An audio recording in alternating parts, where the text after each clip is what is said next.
Welcome to Imagineers, where you'll build the amusement park of your dreams. You and your friends will build attractions, create your own signature roller coaster, direct the park staff, and guide guests around the park. Each turn, you'll earn money and make guests happy, which leads to fame.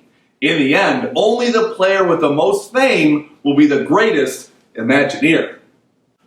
To set up the game, lay out the park board in the center of the table, with either the day side or night side up.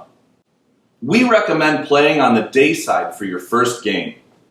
If you're playing on the day side, you'll cover the indicated attractions with path tiles based on the number of players. Cover these spaces in a 1 to 4 player game, and cover these spaces if you're using the Have More Fun expansion, which allows for 5 or 6 players. Shuffle all the movement cards and create a face-down draw pile here. Next, you need to prepare the event deck, which varies by player count. Start by setting aside this end of season card. Now, shuffle the remaining event cards and deal face down 9 cards for a 2-player game, 8 cards for a 3-player game, 7 cards for a 4-player game, or 6 cards for a 5 or 6-player game. I'll take those. Return all the other event cards to the box without looking at them. Take 2 of these event cards and shuffle them with the end of season card. Then, shuffle the remaining cards and place them on top of these 3. Now, you have a stack of event cards, and one of the last 3 cards will signal the last round of the game. There are 42 park tiles in the game, each with an attraction on one side and a coaster upgrade on the other. Shuffle all these and then split them into 2 even stacks, one with the attractions facing up and the other with the coaster upgrades facing up. Time to open the gates. Randomize the 24 guest meeples and place 2 on each path space featuring this double meeple icon. Each player chooses a themed roller coaster board and flips it to the side matching the number of players. Also take the roller coaster entrance tile, 10 ownership markers, and fame tracker matching that theme. Everyone puts a money tracker on $4 and a happiness tracker on 3 happiness. Take everyone's fame tracker, randomly shake them up, then stack them on the 0 space on the fame track in the middle of the board. The player with their fame star on top of the stack takes the first player ID badge and will begin the first round.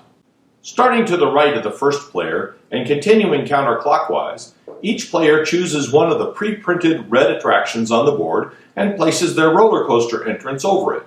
Don't forget to name it with one of your ownership markers. Oh, I won't. Now, starting with the first player and going clockwise, everyone takes 2 tiles, one from the attraction stack and one from the coaster upgrade stack. This is your starting hand of tiles. Setup is over. It's time to build a park. To start a round, the first player reveals the top event card and movement card. Event cards show special rules that apply to that round, while movement cards specify which group of guests may be moved. On your turn, you'll perform 3 actions. First, you'll choose one of the park tiles in your hand and play it to either build an attraction, upgrade your coaster, or perform a staff action. If you want to play the tile to build a new attraction, place it color side up on one of the empty squares in the park. Then pay the build costs shown in the top left corner. The star symbol in the upper right is the amount of fame you will earn at the game's end. Next, place one of your ownership markers to name your new ride, and note that the ownership markers are double-sided, so you can choose the perfect title.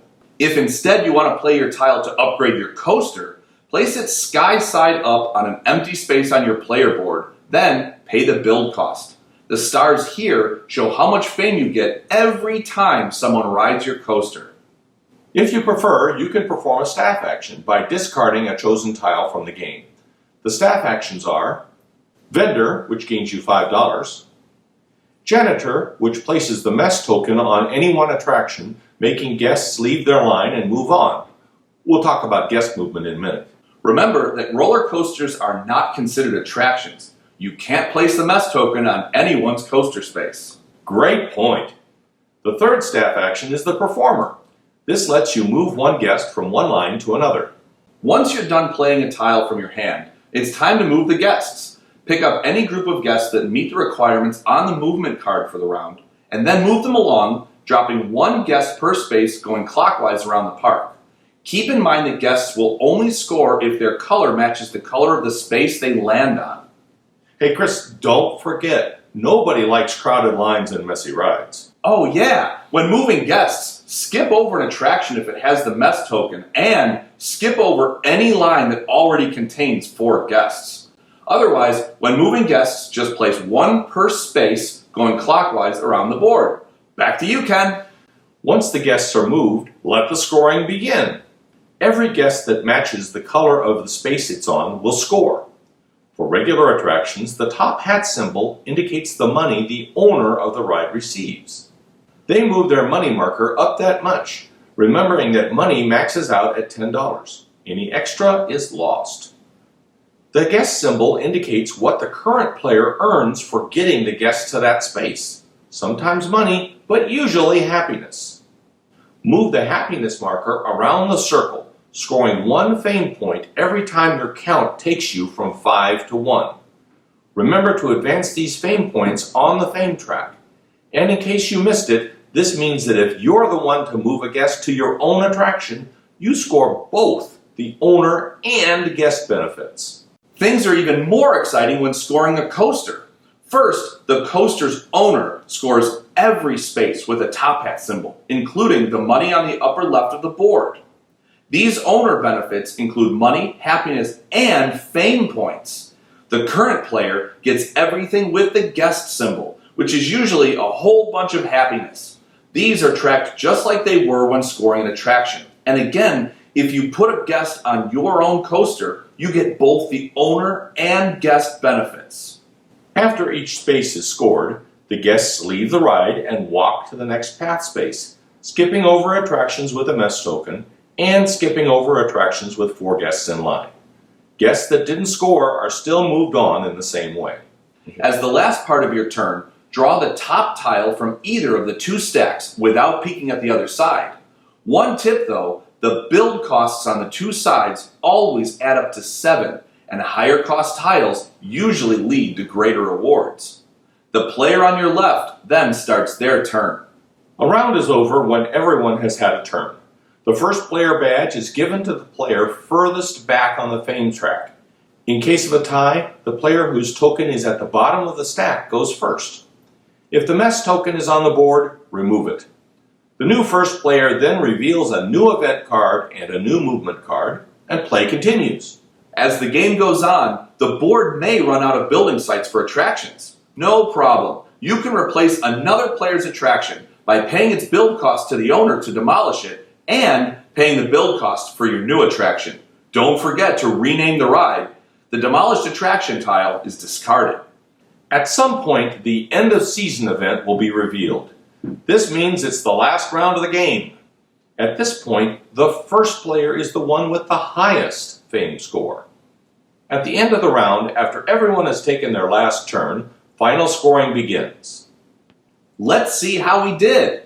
First, everyone scores the fame points in the upper right of attractions in the park they own. Each player loses fame points for each vacant space on their coaster board. Do not count the fame stars on the coaster upgrades. The player with the most fame is the winner and is promoted to Head Imagineer. In case of a tie, add together happiness and money points. The highest total wins. If the tie remains, the victory is shared. This completes your Imagineer orientation. If you have any questions, please comment on this video or post your question on the Imagineers page at BoardGameGeek.com. Well, that was fun. What do you say we go out there and build ourselves an amusement park? That sounds wonderful. What should we build first? Ferris wheel? Merry-go-round. Roller coaster!